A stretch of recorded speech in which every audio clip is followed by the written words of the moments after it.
Chapter 1: The Gathering Storm in the East.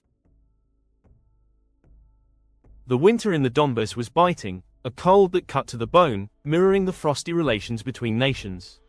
Amraphel, the iron-fisted leader from the east, a clear stand-in for Russia, Aryok, his often unpredictable ally, perhaps Belarus, Chedorlaomer, a distant but powerful influence pulling strings, a nod to China's strategic interests, and Tidal, representing a coalition of less prominent aligned states, had their eyes fixed on the fertile plains of eastern Ukraine.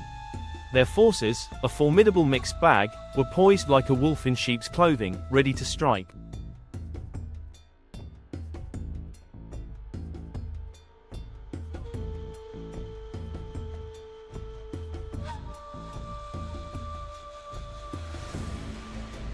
Opposing them were Bera, the sometimes wavering leader of Kiev, Ukraine; Bersha, the head of a smaller, perhaps more volatile region; Shinab, a leader known for his diplomatic maneuvering; Shemeba, one whose authority was often questioned; and the leader of Bela, a small territory caught in the crossfire.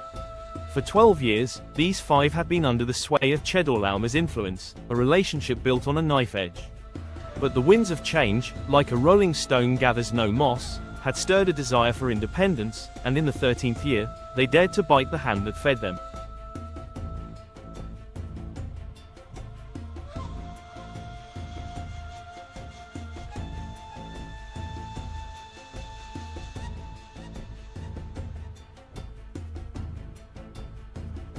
The Donbas, once echoing with the industrious hum of mines and the comforting babble of shared languages, became a tinderbox. The five resisting leaders, though united by their desire for freedom, were like five fingers on a hand, different in strength and approach.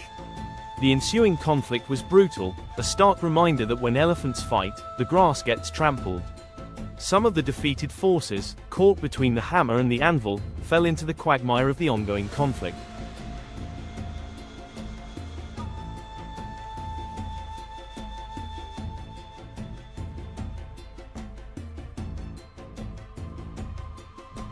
Chapter 2: Abram's intervention from afar. News of the escalating conflict and the capture of Lot, Abram's nephew who had settled in the contested territories, reached Abram in a NATO-aligned European nation, perhaps Poland or Germany, where he was building alliances and advocating for peace. "The fat is in the fire," exclaimed Mamre, a key advisor. "Lot has been taken prisoner amidst this dog-eat-dog situation."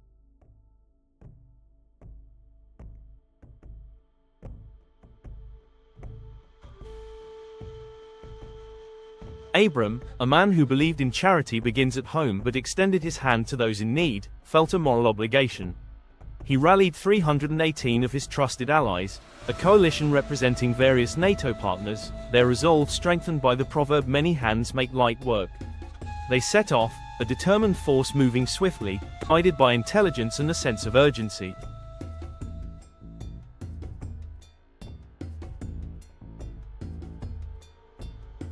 Their pursuit was relentless, stretching across borders, a testament to the saying "where there's a will, there's a way."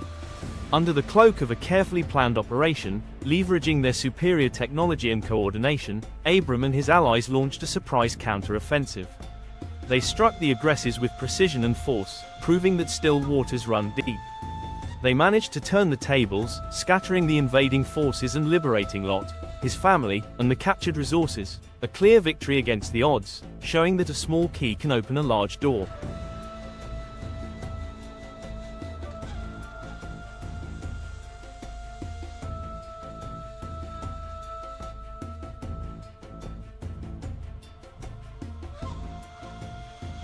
Chapter 3: A Meeting of Different Worlds. As Abram and his coalition returned, weary but victorious, they were met by Melchizedek, the enigmatic leader of a neutral, ancient city, perhaps representing a peace-seeking international body or a religiously significant site in the region. Melchizedek, a figure respected across political divides, offered Abram bread and wine, a symbolic gesture of peace and reconciliation, a reminder that peace is not the absence of war, but the presence of justice. Abram, recognizing the higher principles at play, offered Melchizedek a tenth of the recovered resources, acknowledging that unity is strength.